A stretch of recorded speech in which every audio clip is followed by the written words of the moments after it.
महाराष्ट्र में राज और उद्धव ठाकरे के विलय की मिलन की बातें निकलकर सामने आ रही हैं, जिससे मराठी सियासत में नई हलचल नई अटकलें लगाई जा रही हैं। लेकिन इस बीच बड़ी खबर ये है कि संजय राउत एक बार फिर से बदमाशी कर रहे हैं। क्या कि संजय राउत एक बार फिर से कुछ ऐसा कर रहे हैं जिससे कि काम अटका रहे हैं उद्धव ठाकरे विलय करने से पहले। जी हाँ, राज ठाकरे और उद्धव ठाकरे दोनों की पार्टियों को विलय करने से पहले राज से मिलना चाहते हैं, बातें करना चाहते हैं, सामने मिलकर बात करना चाहते हैं, लेकिन संजय राउत बीच में काम अटका रहे हैं। तो कौन सी ऐसी नस संजय राउत की जो है राज ठाकरे के पास, ऐसे क्यों परेशान हो गए संजय राउत आखिरकार, जबकि पूरा महाराष्ट्र फिलहाल इन दोनों के साथ आने के लिए उम्मीदें कर रहा है। तो यहाँ पर ऐसा क्या हुआ संजय राउत की तरफ से, तो दिखाते हैं, बताते हैं आपको। आप भी वीडियो को शेयर करें, कमेंट बॉक्स में अपनी राय जरूर दें।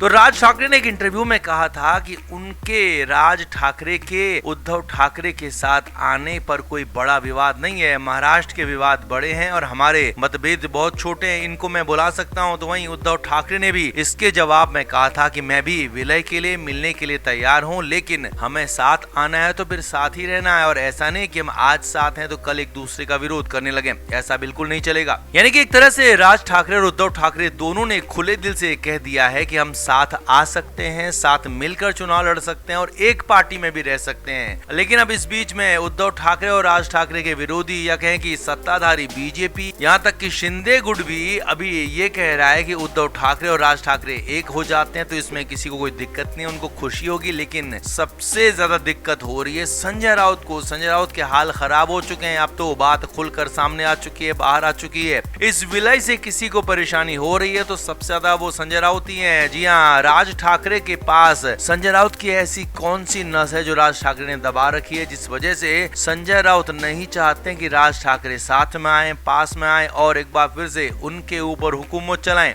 अब हो सकता है कि संजय राउत उद्धव ठाकरे को जिस तरह से चलाते हैं वो चला नहीं पाएंगे, ये उनके मन में है। लेकिन राज ठाकरे क्योंकि थोड़े से तीखे स्वभाव के माने जाते हैं, थोड़े से साफ सपाट बोलने वाले माने जाते हैं, तो इसी वजह से हो सकता है कि इस वजह से संजय राउत को डर लग रहा हो, परेशान हो रहे हो, घबरा रहे हो। लेकिन बड़ी बात यह है कि संजय राउत की इन्हीं हरकतों से अब उद्धव ठाकरे भी परेशान हो चुके हैं, क्योंकि आने वाले वक्त में बीएमसी के चुनाव होने और उद्धव ठाकरे भी चाहते हैं कि ऐसा कोई करीबी उनके साथ हो जो उनकी ही तरह हो। यानी कि राज ठाकरे उनके लिए बिल्कुल मुफीद हैं और दोनों ही एक साथ आते हैं तो उनको फायदा भी हो सकता है। लेकिन संजय राउत यही फायदा नहीं होने देना चाहते हैं। तो क्या वाकई में संजय राउत को किसी वजह से दिक्कत है, या फिर किसी और बाहरी पार्टियों से संजय राउत को कुछ और मिल रहा है जिसकी वजह से वो उद्धव ठाकरे का भला नहीं होने देना चाहते हैं? ये भी सवाल यहाँ पर उठ रहे हैं। इसीलिए तो संजय राउत ने अभी तक राज ठाकरे से मिलने का कोई प्रोग्राम उद्धव ठाकरे का बनाया नहीं है और बनाने भी नहीं दे रहे हैं। संजय राउत इस तरह से हरकतें कर रहे हैं जिस तरह से कि उद्धव ठाकरे परेशान हो गए हैं, और यहाँ तक खबरें हैं कि हो सकता है कि उद्धव ठाकरे अब इस पूरे